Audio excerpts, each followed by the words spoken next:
Last week, I showed you a match in the legendary tier Italian cruiser Napoli, where I had it built for a full secondary build with Azur Lane Vittorio Veneto at the helm. It was a pretty good game, ended up getting a Kraken, but didn't win. And I think at the end, I concluded that Paolo Di Revel is probably still a better choice for Napoli when it comes to secondary builds, just because he's got Master Mechanic and a couple of other things. But Azur Lane Vittorio Veneto, I think she makes a lot of sense as the commander for the Tier 8 Italian cruiser Michelangelo. And out of every ship in the game, Michelangelo is the one designed for its secondaries to be its primary armament. In fact, they sit in the place where you would normally find the main battery guns. This thing has 3 quadruple turrets of 152mm guns. 2 of those turrets are on the front in a super firing configuration, sort of like light cruiser main battery guns. Then 1 turret is on the back. And on top of that, it has a litany of 90mm secondary guns along either side of the ship. The main battery sits smack dab in the middle, so you've got to give this much broadside to get them both on target. And therefore, the secondaries are really your primary armament on this thing. So Veneto is good for the Michelangelo. I'll show you the build here now.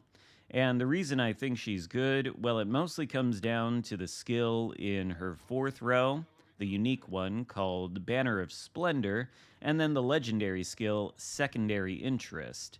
These secondaries, when fully built with Hipper and Haruna as the 2 inspirations, we get a much better range than we do on Napoli. Well, maybe not much better, but it's 10.3, and I think Napoli can't quite get to 10.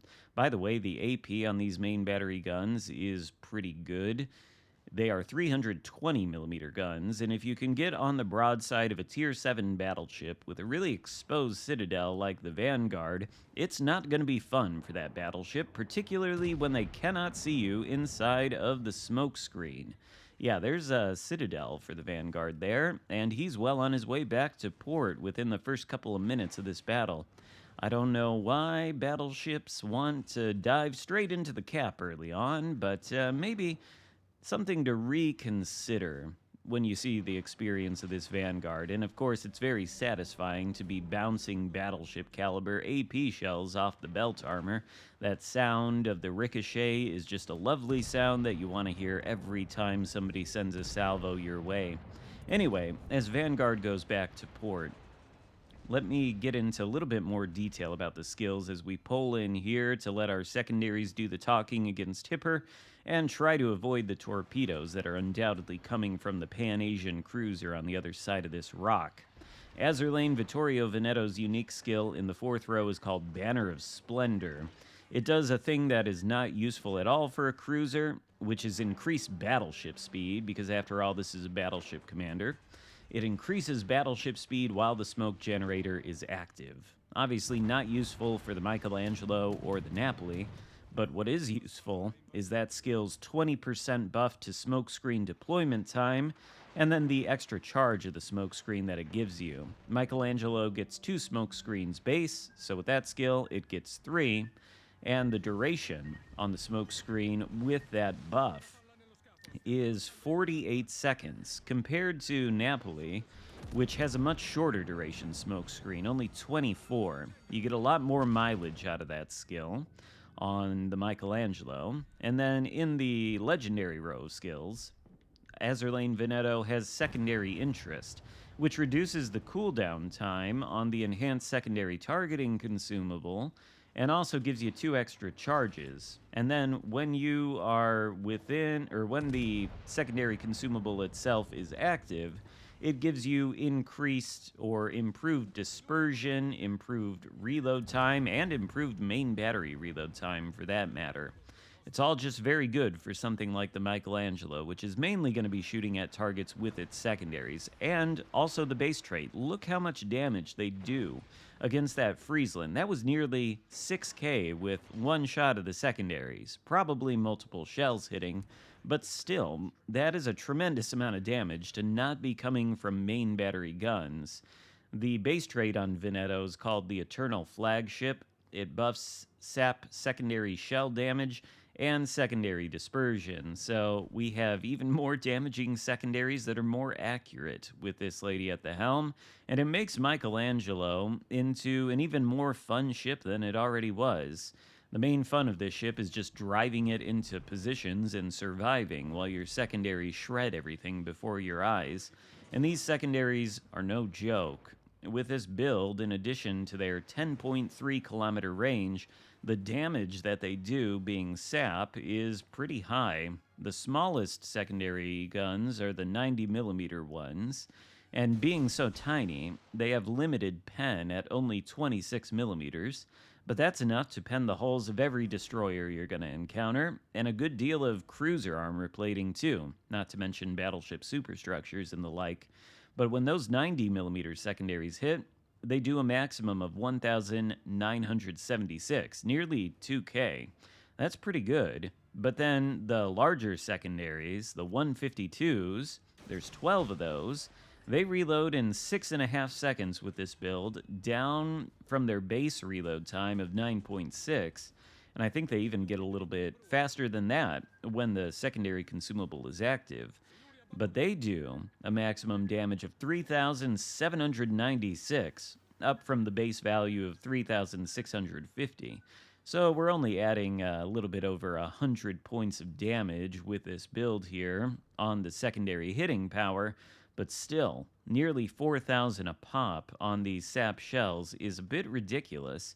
And being 152mm guns, they have much more pen than a conventional HE gun would at that size. These 152mm sap secondaries can pen 42mm of armor. So of course they're going to shred pretty much literally everything, except for really, really heavily armored hulls like maybe the GK or the Preußen, things like that. And still, even at long ranges against something like the Elbing, which really doesn't want to be caught by these secondaries, they're very, very effective. They're absolutely shredding him, and in fact, they would probably get the killing blow if he wasn't sailing out of our range. Main battery guns are probably going to have to do the talking. And you might notice, too, that I'm shooting sap and AP out of these main battery guns. I think a lot of people like to configure Michelangelo with the HE on the main battery instead of the sap, and I can understand that because it sort of mitigates the downside of sap secondaries, which is their inability to start fires. And even though these secondaries are absolutely absurd on the Michelangelo, I'd still go with Schroeder's as the best in the game, just because they are conventional German secondaries with 32mm pen that can pen, 32mm armor regardless of angle. The sap shells can almost do that, but they do have to worry about angle to some degree because they will bounce, and of course they're incapable of starting fires. Anyway, though, the Michelangelo is an absolute wrecking ball, much like the Schroeder. We ended up just driving it straight through that Bravo cap early on to help our team eliminate the entire enemy presence in that cap. Drove the Friesland down, eventually got some nice hits on him, only ended up with 1 kill as of this point, but 4 fists, along with the high caliber and Confederate medals. So we've done a lot of useful damage with the Michelangelo secondary build here. And again, I'll say this for the second time in 2 weeks. Wargaming, if you're watching this video, really you guys need to consider adding an updated end screen to each battle that will break down the total damage you do and the total damage you receive from all the sources that dealt that damage. I want to be able to see a breakdown of how much my secondaries did compared to my main battery guns, along with my torpedoes if I use them, which in this battle I don't think we do. And then, of course, I want to see how much damage I mitigated by bouncing it off my armor. I want to see how much damage I took from AP shell penetrations, HE, fires, torpedoes, all that stuff. We really need a detailed breakdown like that. It would probably help people judge the efficacy of secondary builds much better if they can play a couple of battles and see the results for themselves in black and white, or I guess in text on the screen. And mostly I bring that up because I feel like there are probably people who are going to be watching this video who think building into secondaries is useless. And I can understand that mindset from the perspective of looking at this game several years ago, before there were so many good secondary ships in the game, and back when secondary builds really wouldn't make a difference. On the Michelangelo, obviously they do. Out of any ship in this game, this is the one that's screaming the loudest at you to build it for secondaries, and frankly, I think you should listen to it. If you've got Vittorio Veneto in your roster of commanders, then she would be a great choice for this. I think you can safely replace Paolo di Revel with her. And I'll tell you too, as this battle ends, there's only one ship left alive on the red team. He's a destroyer who's going to be sailing away in the sunset. I don't really see any point if you're in that destroyer's position to do this. Unless maybe he sees this battleship pushing in and he's got torpedoes coming that way that he thinks could hit the battleship. Well, I suppose I could understand that. But simply running away into oblivion to prolong the inevitable when we have basically all four of the caps capped and we're going to overtake them on points within a matter of seconds. Well, I really don't get that. Not to pick on that red destroyer too much, but it's not like he's earning any additional credits or XP. Well, maybe he is. He is spotted over there. Look at these secondaries. They can actually lob over that island. That's pretty good. But ultimately, he still survives. It was the Friesland, actually, I think, that spawned on our flank. He really retreated all the way to the other side of the map. Anyway, we end at the top of the leaderboard, despite doing the majority of our damage, most likely, from our secondaries. Usually you don't get adequately rewarded for that. But I think it was a good game in the Michelangelo, and the Azur Lane Vittorio Veneto build. It works really well for this cruiser, so hope you enjoyed the video. If so, give it a thumbs up, consider subscribing if you haven't already, and I'll see you next time. Goodbye.